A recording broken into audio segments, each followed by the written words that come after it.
My name is Emily Carter, and this is the story of the night that broke everything I believed about love. Marriage and trust. I've been married to Daniel for 6 years. We weren't perfect, no one ever is, but I thought we were solid. He was calm, kind, dependable. The kind of man who didn't say much, but made you feel safe just by being around. Over the years, things became routine. The spark faded, replaced by grocery lists, bills, and quiet dinners where our conversations revolved around work and schedules. But I told myself, this is what real marriage looks like. Love changes. It grows quieter, deeper. I believe that until that night, it was raining outside. That soft, rhythmic kind of rain that makes you want to stay under a blanket forever. Daniel was asleep beside me, his phone still in his hand. I remember watching him for a moment, smiling at how peacefully he slept. Then his phone buzzed. Once, twice, then again. At first, I ignored it. I'd never been the kind of wife who checked her husband's phone. I trusted him, completely. But that night, something felt off. A strange heaviness in my chest, like my body knew something my mind didn't. The screen lit up. And there it was, a message that made my heart drop. I can't stop thinking about last night. I froze. For a second, I thought I was imagining things. Maybe it was a coworker joking around, or some random spam message. But my instincts wouldn't let it go. My hand moved before I could stop it. I picked up the phone, fingers shaking, and unlocked it. He'd never changed his password. Maybe because he never thought I'd need to look. And then, I saw it. A chat with someone named Chloe. Hundreds of messages. Photos. Inside jokes. Late night, I miss you texts. And words that once belonged to me. He called her beautiful. He told her she made him feel alive again. He told her I didn't understand him anymore. I kept scrolling, each word cutting deeper than the one before. It wasn't just betrayal. It was loss. Loss of the man I thought I knew. The way he talked to her, soft, playful, alive. It was like reading messages from a version of Daniel that no longer existed in my world. He used to talk to me like that. Once, long ago, my throat went dry. My hands were ice cold. I couldn't cry. I just sat there, frozen, staring at the screen while the rain whispered against the window. And that's when I realized. Sometimes betrayal doesn't scream. It whispers, quietly, right beside you. When the sun rose that morning, Daniel woke up like nothing had happened. He smiled, kissed my forehead, and said softly, "You look tired, Em. Didn't sleep well?" I smiled back, because I had already decided something.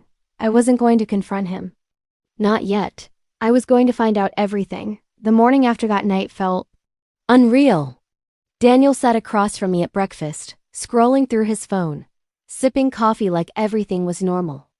I watched him. The way he smiled, the way he hummed softly while reading something on his screen. And I wondered, is it her again? It's strange how quickly love can turn into suspicion. Just hours ago, I had looked at him with trust. Now every gesture, every silence, every glance at his phone made my stomach twist, but I didn't say a word. I couldn't, because I needed to know who Chloe really was. That evening, when Daniel left for work, I sat at the edge of the bed, holding his phone in my hands. My palms were sweating, my heart pounding like I was doing something wrong. Even though I was the one being betrayed, the chat was still there. I opened it again. Chloe. I missed you today. Couldn't focus at work. Daniel. You'll see me tomorrow, love. I'll make it up to you. Chloe. Don't forget the same place, same time. Daniel. Never, same place, same time. My mind replayed those words again and again. That's when I noticed the timestamps. Lunch hours, late nights, even Sundays. Times when Daniel had told me he was working late or meeting a client, and then the photos. Casual selfies of Chloe at her desk, at a cafe, in her car. Nothing inappropriate, but intimate enough to hurt. She was beautiful, not movie star beautiful, but effortlessly natural. Warm brown hair, kind eyes. The kind of smile that feels real. I hated that I could understand why he liked her. I wanted to hate her completely. But a small part of me couldn't. Because maybe she didn't even know about me. Maybe he told her we were separated, or that our marriage was over. The thought of that made my chest tighten. That night, When Daniel came home, I tried to act normal. I made his favorite pasta. He complimented the food, kissed my cheek, and said, "You always take care of me, Am. I don't say it enough." And for a second, I almost broke. Because how do you respond to a lie that sounds so loving? I smiled, cleaned the dishes, and went to bed early, pretending to sleep. He stayed in the living room for an hour. I could hear the faint tapping of his phone screen, the quiet chuckles. I knew who he was texting at midnight.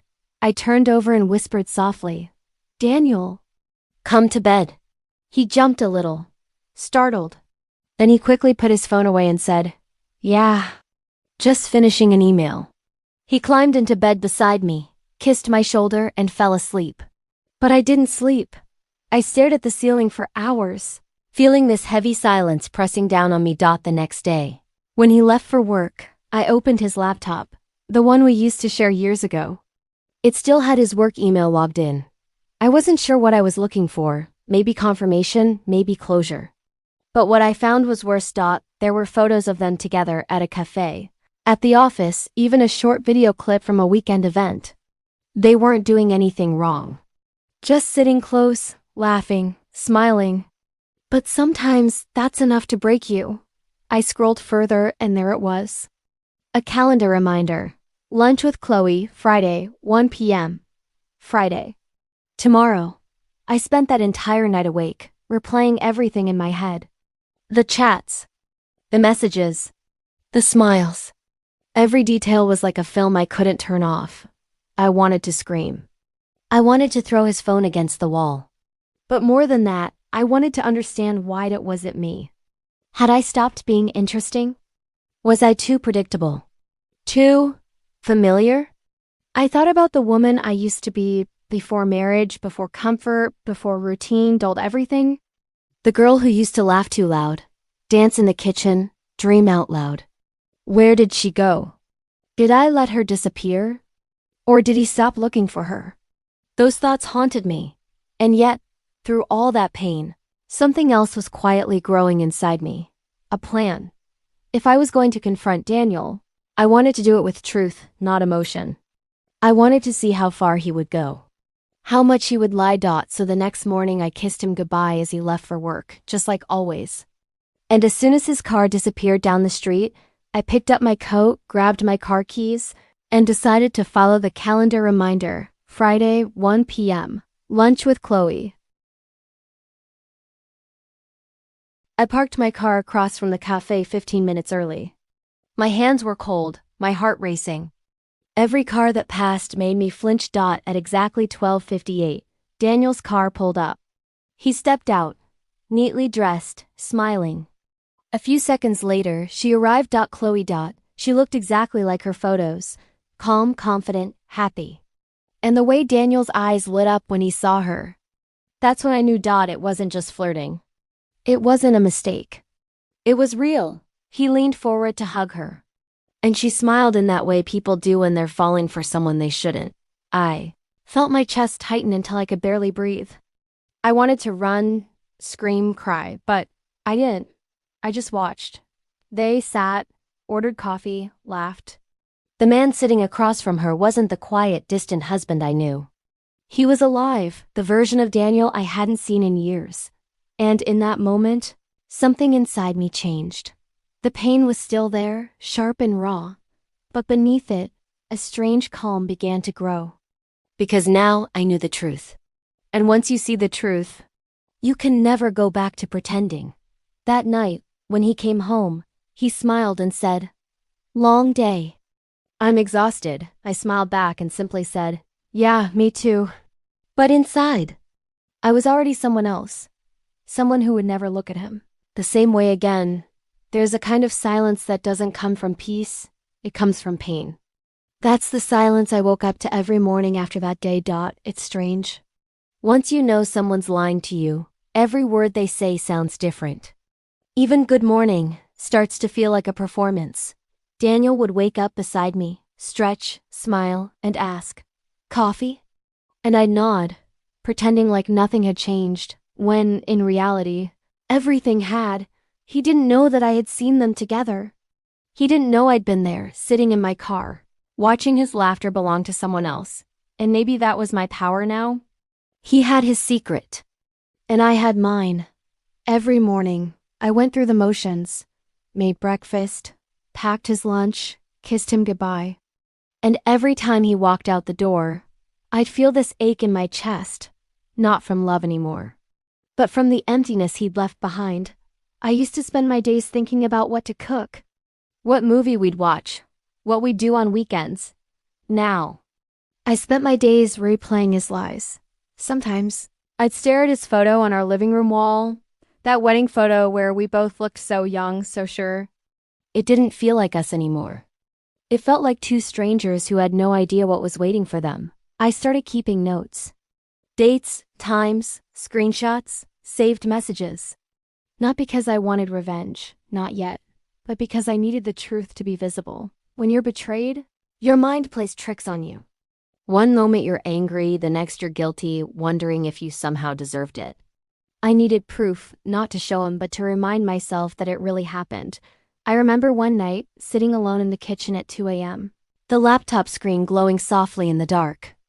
I was scrolling through the chat backups again, reading messages I already knew by heart. Chloe, I love how safe I feel when I'm with you. Daniel, I feel the same. Chloe, it's like I can finally breathe. That line, I can finally breathe, broke me. Because I used to be that for him. The one who made him feel safe. The one who made him breathe. Now, I was just the quiet background to someone else's story. Days passed, and Daniel's lies became routine. Late meetings.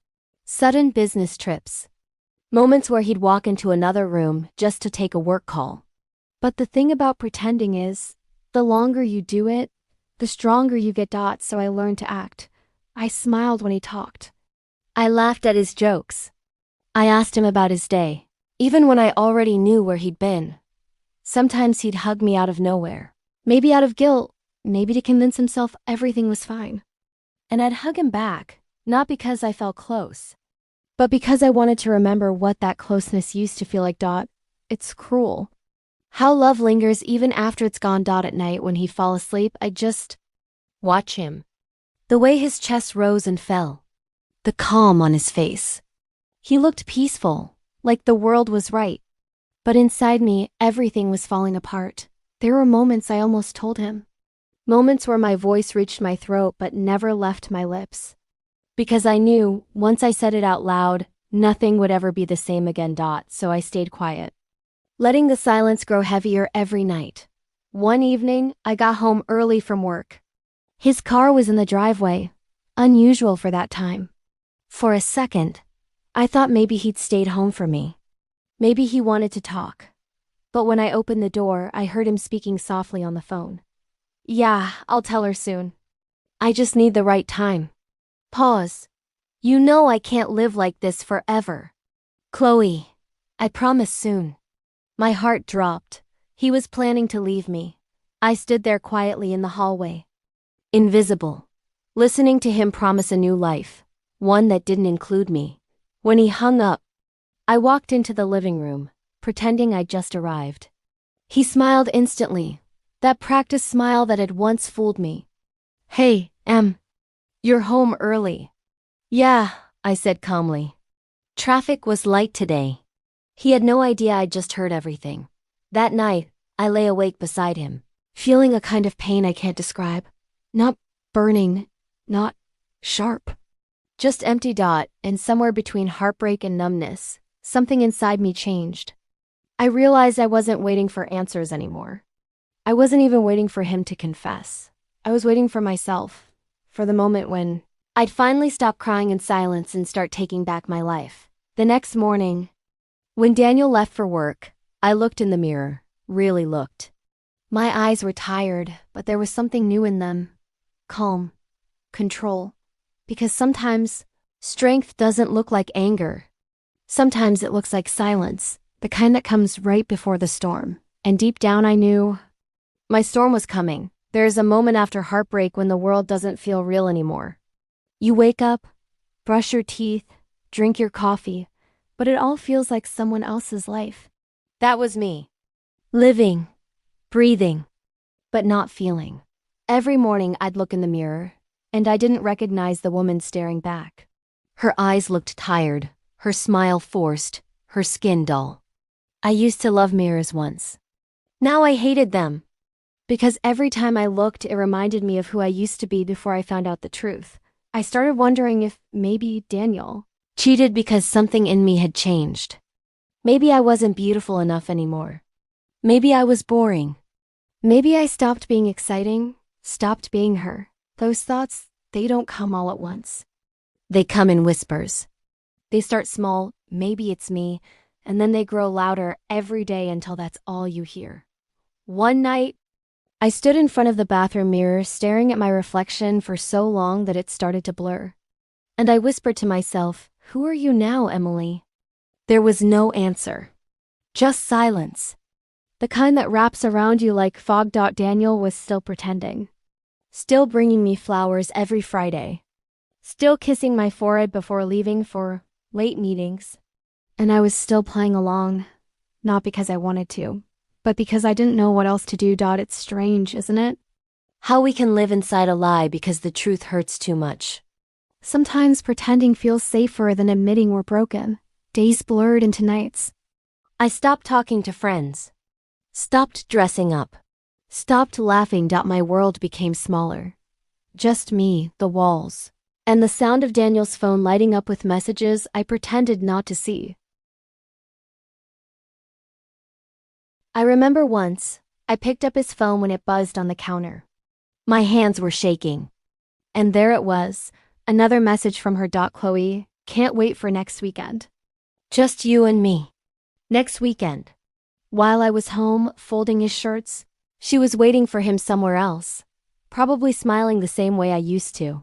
I felt something break inside me that night. Not anger, not hate. Something quieter. It was like my heart just gave up trying to be surprised. The next morning, I decided to do something simple. I put on makeup. Something I hadn't done in weeks. I brushed my hair, wore my favorite blue dress, the one Daniel said made me look like summer. When he came into the kitchen, he looked at me for a second, surprised. "You look beautiful," he said softly. And I smiled, not because I believed him, but because I knew he didn't mean it anymore. He left soon after, his usual excuse about work meetings. But that day I didn't cry. I just stood there in front of the mirror, looking at myself. And for the first time, I realized something painful. The mirror wasn't lying to me. I had been pretending to be okay for so long that I forgot what okay even felt like. That evening, I met my old friend Rachel for coffee, the first person I'd seen in weeks. She took one look at me and said, "You look exhausted. What's going on?" I wanted to tell her everything about the messages, the phone calls, the lies. But the words got stuck in my throat. Instead, I just said, "I'm fine. Just tired." She smiled sadly and said, "You know, Emily, mirrors lie. They show you the surface, not the storm." That sentence stayed with me long after she left. Because maybe that's what I'd become. A storm disguised as calm. That night, I couldn't sleep.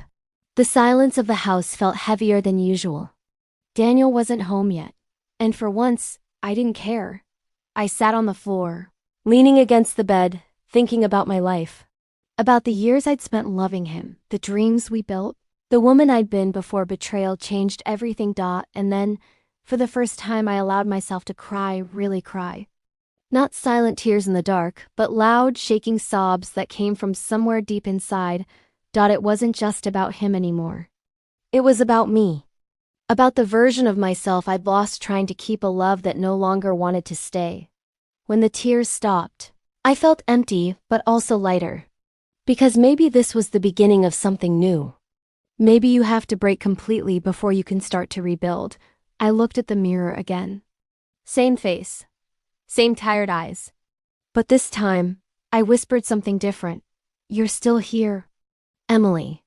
And that felt like the first honest thing I'd said in months. The next morning, When Daniel kissed me goodbye, I didn't fake my smile. I just said softly, "Drive safe." And as the door closed behind him, I finally felt it. That quiet shift in the air. I wasn't healed yet. I wasn't ready to move on. But I had finally stopped blaming myself, and that was the first step toward taking my power back. It's strange how quickly the familiar can turn foreign. The same walls, the same laughter, the same scent of morning coffee, and yet nothing feels the same anymore. That's what betrayal does. It doesn't just destroy love. It rewires your mind. Every sound, every gesture, every silence. You start questioning all of it. It had been 3 weeks since the night I found those messages. I hadn't said a word to Daniel. Not one. We still shared a bed. We still had dinner together. We still looked like a married couple. But the truth was, he was just a stranger who happened to have a toothbrush next to mine. I watched him differently now. The way he smiled at his phone. The sudden urge to step outside when a message came through. The long showers. The random late meetings. The fake concern. It was all too neat, too rehearsed. I used to miss him when he wasn't home. Now I almost preferred the silence. One night I sat in the living room pretending to read a book when he came in late again. His shirt smelled faintly of perfume, not mine. He looked startled when he saw me awake. "Oh, hey, didn't realize you were still up," he said, trying to sound casual. "Couldn't sleep," I replied, my voice calm. Too calm. He smiled. That same fake guilty smile I'd learned to hate, and said, "I told you I'd be late." The client meeting ran long. "Did it?" I asked softly. He froze for a second. Maybe at my tone, maybe at the way I was looking at him. Then he nodded and quickly went to the bedroom. When he left the room, I let out a breath I didn't know I'd been holding. That's the thing about liars. They don't just lie with words. They lie with eyes that can't meet yours. The next day, I began watching him like someone studying a case. Not as a wife, but as a witness. His patterns. His routines. His changes. He had a new cologne. A new energy. A new guilt. And I realized something that terrified me. This wasn't a temporary affair. This was a life he was building without me. That weekend, I decided to test something. I told him I'd be visiting my mother for a couple of days. He hesitated for a second, just long enough to confirm everything. "Yeah, sure," he said too quickly. "You should go. Spend some time with her." I nodded, smiling politely. But inside, my heart was burning. When I left the next morning, I didn't actually go to my mother's. I went to a small cafe across town, a place Daniel would never expect me to be. I sat by the window, sipping coffee, my phone in hand. And then I saw him, walking down the street, laughing, holding her hand. Chloe. They looked happy, effortlessly, painfully happy. She wore the red scarf he once bought for me. My hands trembled as I snapped a photo, not for revenge, not for proof, but because I needed to remind myself that I wasn't crazy, that the betrayal was real.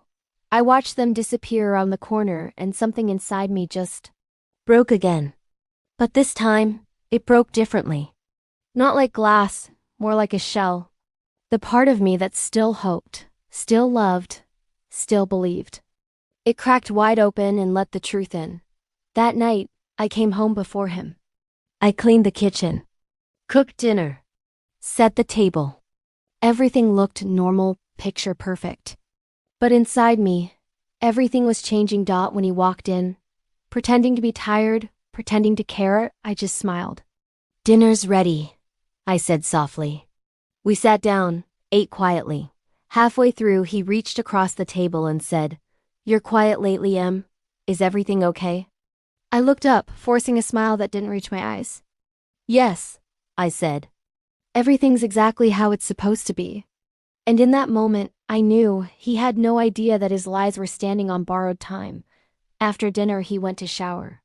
I sat on the edge of the bed, staring at his phone resting on the nightstand. It buzzed once. Then again. "I miss you already." From Chloe. My chest tightened, but this time I didn't cry. I just looked at the message. then at his sleeping figure when he returned. And I whispered to myself, "You're not my husband anymore. You're a stranger wearing his face." That night, as I lay beside him, I didn't feel anger. I felt distance, wide, quiet, endless distance. Like two people lying under the same roof but living in different worlds. I closed my eyes and made a silent promise. I wouldn't let this destroy me. Not anymore. If he was building a secret life behind my back, then I would start building my freedom behind his. There is a kind of silence that isn't peaceful. It's sharp, deliberate, dangerous. That was the silence I carried now. Daniel thought everything was fine. He still kissed my cheek before leaving for work. He still texted, "Love you. See you soon," as if those words meant anything anymore. But behind that quiet smile, I was planning something he would never see coming. It started with a notebook. A simple brown leather notebook I kept hidden under the lining of my drawer. Every night, when Daniel fell asleep, I'd write in it. Not about my pain anymore, but about my escape. Page 1. Where will I go? Page 2. What do I need to take? Page 3. How do I make him never see it coming? At first, the thought of leaving scared me. I built my entire life around him. My routines, my finances, even my identity. But the longer I stayed, the smaller I felt. And one night, staring at my reflection, I realized I didn't owe my life to a man who had already left me in every way except physically. I started small. Tiny steps. Quiet moves. I opened a new bank account under my maiden name, Emily Turner. Just a few dollars at first. Then more. Every time I went grocery shopping, I'd take a little cash back and deposit it quietly. I found an old laptop I used for freelance writing before marriage. Dusted it off. Updated it. Started taking small online projects late at night. Each dollar wasn't just money. It was a brick in the wall I was building between us. But freedom isn't just about money. It's about clarity. So I started watching him more closely. What time he left. Who he met. How he moved when he lied. It's strange. Really, once you stop loving someone blindly, you start seeing everything you once ignored. The way he looked away when I asked simple questions. The way he suddenly started working out again. The way his phone was always face down, and every lie he told became another reason for me to leave quietly. One night, while he was asleep, I opened his laptop, not to check messages this time, but to print copies of his conversations with Chloe. Screenshots, dates, photos. I placed them in an envelope, labeled it Truth, and tucked it inside my notebook. It wasn't about revenge. It was about closure, my evidence that I hadn't imagined any of this. I started telling people small lies, harmless ones. I might visit my mom next month. Thinking about starting a part-time job. Looking for a new apartment closer to work. It wasn't true. Not yet. But I was planting the seeds, soft explanations for the day. I would vanish. Then came the moment that changed everything. One evening, Daniel came home early. Something he rarely did. He looked tense, distracted. His phone kept lighting up, and I noticed a name I hadn't seen before. Chris, work. He went to shower, leaving the phone on the table. And for a split second, curiosity won. I picked it up and froze. The chat with Chris wasn't a coworker. It was Chloe using a fake name now. Chloe, she's getting suspicious. You have to tell her soon. Daniel, I will. I just need more time. Don't push me. Tell me what, Daniel? Tell me you've been cheating for months? Tell me the woman you love now is texting you from behind a fake name in my house? I placed the phone down calmly, my hands shaking. But my mind was crystal clear. That was the night I decided. No more waiting. No more pretending. It was time to leave and make it look like I never existed. The next morning, I woke up before him. Made breakfast, smiled, kissed him goodbye like always. He didn't notice the difference, but I did, because that smile wasn't love anymore. It was strategy. When he left, I packed a small bag, just essentials, clothes, laptop, my notebook, the envelope labeled Truth. Then I sat on the edge of the bed, staring at the room that had once been my whole world. And I whispered, "You'll come home tonight thinking I'm still yours." But I won't be. That afternoon, I called my friend Rachel. "Can I stay with you for a few days?" Her voice softened. "Of course, Emily. Are you okay?" I took a deep breath. "Not yet," I said. "But I will be soon." That evening, when Daniel texted me, "Running late again, don't wait for me," I smiled at my phone. For the first time, his absence didn't hurt. It felt like freedom knocking. I grabbed my bag, locked the door behind me, and walked out, leaving behind the version of myself that once begged to be loved. I didn't know what the next day would bring. But I knew one thing for sure. The woman who left that house wasn't the same one who had discovered those messages weeks ago. She was stronger now, wiser, dangerous in her silence. Because sometimes, the most powerful revenge isn't destroying someone's life. It's quietly rebuilding your own. Sometimes revenge doesn't arrive with noise. It comes quietly, like the sound of an empty house. That evening, Daniel came home later than usual. His tie loose, his shirt wrinkled, his phone still buzzing with messages from Chloe. He looked tired, distracted. A man trying to live two lives and failing at both. He pushed open the front door like always, calling out softly, "You here?" No answer. He frowned, closing the door behind him. The house was dark, unnaturally dark. Usually, I'd leave a light on. The faint smell of my favorite vanilla candle would linger in the air. But tonight, nothing. Just silence. He set his keys down and walked into the living room. The cushions were neatly placed. The coffee table spotless. Too spotless. He called again, louder this time. "Emily?" Still nothing. He walked to the kitchen, opened the fridge. Everything was there, except the small things I always bought for myself. My almond milk. My yogurt. My favorite chocolate bar tucked in the back. Gone. His confusion deepened. He walked to the bedroom. At first glance it looked the same. Bed made, curtains drawn. But then his eyes moved to the closet. Half empty. My clothes. Gone. My shoes. Gone. My jewelry box. Gone.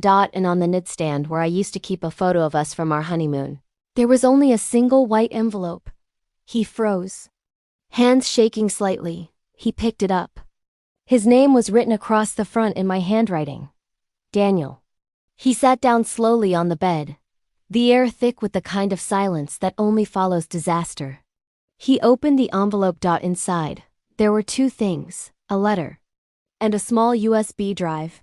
He unfolded the letter. "By the time you read this, I'll be gone. Don't bother calling, I won't answer. You once told me honesty is the foundation of love. So here's my honesty. You broke me. But you also freed me. Freed me from the illusion that love means staying when you're being destroyed slowly. I saw everything, Daniel. Every message. Every lie. And for weeks I carried your secret like it was my fault. But not anymore. The woman you used to know, she doesn't exist anymore. The one who left this letter, she's finally awake. The USB holds the truth. You might need it one day, especially when your lies catch up to you. Goodbye, Daniel." "Emily." He sat there for a long time, staring at the paper. Then he plugged in the USB. On the screen appeared every message, every photo, every word he'd ever sent to Chloe. All neatly organized, time-stamped, undeniable. For the first time, he couldn't lie. Not even to himself. He tried calling me. Once, twice, over and over again. Each time, voicemail. The sound of my voice on that recording, calm and distant, only made it worse. "Hi, this is Emily. Leave a message." He did. "Emily, please. We can talk." "I didn't mean." He stopped, unable to finish. Because what could he possibly say? That he didn't mean to betray me? That it was just a mistake? The truth was, he had made hundreds of choices before that night. And every one of them had led him here, to an empty house that no longer belonged to him. Meanwhile, across town, I was sitting on Rachel's couch, a cup of tea in my hand, my phone on silent. I saw his name light up the screen over and over, but I didn't answer. Not out of anger, but out of peace. That's the thing no one tells you when you finally walk away from someone who broke you. The silence isn't empty. It's sacred. That night, Daniel didn't sleep. He sat on the edge of the bed, staring at the empty half beside him. The pillow still held the faint scent of my shampoo. And for the first time in months, he cried. Not for me, but for the version of himself he destroyed. The man who once had a wife who loved him more than anything. The next morning, he went to work like nothing happened, because that's what men like him do. They wear guilt like cologne, something they hope will fade by evening. But when he looked in the mirror that morning, he didn't see the confident man he used to be. He saw someone haunted by absence, by silence, by the ghost of a woman who once looked at him with trust instead of pity. And me? I was free. I walked down a quiet street with the morning sun on my face, a suitcase in one hand and my notebook in the other. I didn't know where I was going yet, but for the first time, I didn't need to know. Because sometimes closure isn't a conversation. It's a door closing behind you and never looking back. That was the day Daniel realized something no apology could ever fix. He hadn't just lost his wife. He had lost the version of himself that she used to believe in. And me? I finally stopped trying to fix someone who was never broken. He was just empty. The day I saw Aiden again was the day I realized how much silence can scream. It had been a week since I'd found the photos. Since the truth had crashed through every wall I had built to hold myself together. I hadn't eaten properly. I hadn't slept. I'd gone through every emotion possible. Anger, disbelief, grief, but mostly, I felt empty. Like I was living inside someone else's body. That morning I stood in front of the mirror trying to get ready for work. My reflection looked like a stranger's. Pale skin. Hollow eyes. My lips were trembling even when I wasn't speaking. I used to be proud of how composed I looked. Now, I couldn't even recognize the woman staring back at me. And then it hit me. I wasn't just mourning a man. I was mourning myself. The version of me who used to believe in love. Who used to laugh freely. Who used to wait at the window for his car to pull in. The mirror suddenly felt cruel, like it was mocking me. I gripped the edge of the sink, breathing hard. And then I whispered to my reflection, "Who are you now, Emma?" That's when my phone buzzed. His name flashed on the screen. Aiden. For a moment, everything stopped. My chest tightened, and my mind screamed at me to ignore it. But I answered, "Emma, please, we need to talk." His voice, the same voice that once made my heart race, now felt like an echo of betrayal. "I have nothing to say," I replied coldly. "Please," he begged, "not over the phone. Just meet me once. Let me explain." Explain? Explain how he turned our life into a lie? Explain why he said he loved me while whispering someone else's name? I almost hung up.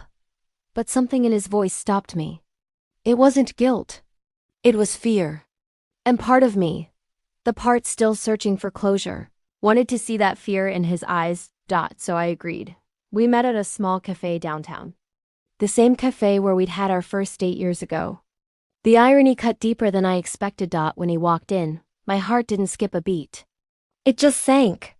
He looked tired. Not like the man who once betrayed me, but like someone who had finally realized what he destroyed. "Emma," he started, reaching across the table. "I know I don't deserve to be here, but I need you to hear me." I didn't move. I just watched him.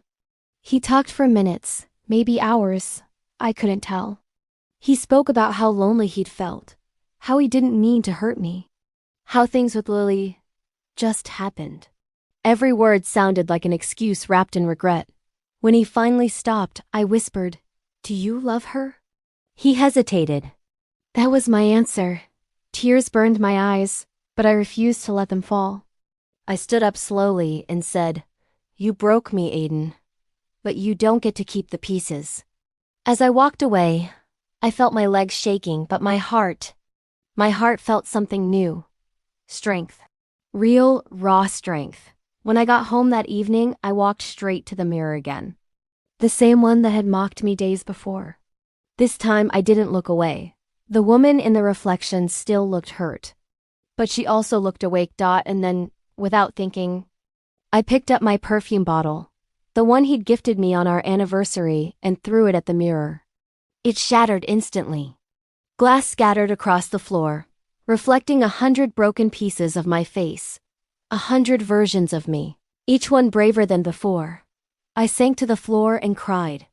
Not for him this time, but for myself. Because I finally knew this wasn't the end of my story. It was the beginning of me finding her again. The woman I lost somewhere between his lies and my love. It's strange how time moves after heartbreak. Days feel endless, nights feel heavier. But somewhere in between, you start to breathe again. It had been 3 months since I'd last seen Aiden. 3 months since that cafe meeting. Since the mirror shattered and took my old life with it. The first few weeks were hell. I couldn't eat, couldn't focus, couldn't even step into our bedroom without breaking down. But slowly, almost silently, something inside me began to shift. I stopped asking why me, and started asking what now. I started running in the mornings, just to feel alive again. I joined a local art class, something I'd always wanted to do but never found time for because Aiden didn't think it was practical. Now, I didn't need anyone's permission to live my life, and with every stroke of paint, with every sunrise I faced alone, I felt myself returning. Not the same Emma, a new one. Stronger, wiser, someone who didn't need validation from anyone to know her worth. One evening, while scrolling through my phone, I came across a message request on Instagram. From Lily. My heart skipped a beat. I hesitated before opening it, but curiosity got the better of me. Her message was short. I thought you should know. Things aren't how they look. I laughed bitterly. For months, she had what she wanted. My husband, my home, my peace, and now she wanted sympathy. But something about her words felt off. So I replied, "Go on." A few seconds later, her messages came pouring in. She told me that Aiden had changed after they moved in together. That he had become controlling, distant, and cold. The same charm that once fooled me had started to fade for her too. He'd lost his job recently, started drinking, and accused her of things she hadn't done. Karma. I could almost feel the universe whispering it. Lily ended her message with, "I'm sorry, Emma. I know it doesn't change anything, but I regret everything." For the first time, I didn't feel anger. I felt peace. Because the truth was doing what I no longer needed to. It was destroying him from the inside. That night, I went for a walk alone. The sky was soft and golden. And for the first time in months, I noticed how beautiful the world looked again. Not perfect. Not healed. But real. And then, as if fate wanted one final act, I saw him. Aiden. He was standing by his car across the street, talking to someone on the phone. He looked thinner, older, almost hollow. His confidence, the one that used to fill a room, was gone. He saw me. Our eyes met for just a second, and I saw something in his expression I'd never seen before, regret. He tried to walk toward me, but I didn't move. He opened his mouth like he wanted to speak, but I just smiled softly and said, "Don't. Some stories don't deserve a sequel." And I walked away. That night, I came home and stood in front of the broken mirror again. I hadn't replaced it yet, maybe because, in those shattered pieces, I could still see what I survived. I smiled at my reflection, the kind of smile that comes from quiet victory, not revenge. Because karma had already done the work for me. Aiden lost everything he thought he couldn't live without. And I, the woman he broke, found everything she never knew she had. The next morning, I submitted my first painting to a local gallery. It was titled Rebirth, and beneath my signature, I wrote something I finally believed with all my heart. Sometimes, the best revenge is peace. A year. It had been a full year since that night. The night that split my life into 2 parts. Before and after. The seasons had changed. The pain had softened, somehow. So had I no longer woke up thinking about Aiden.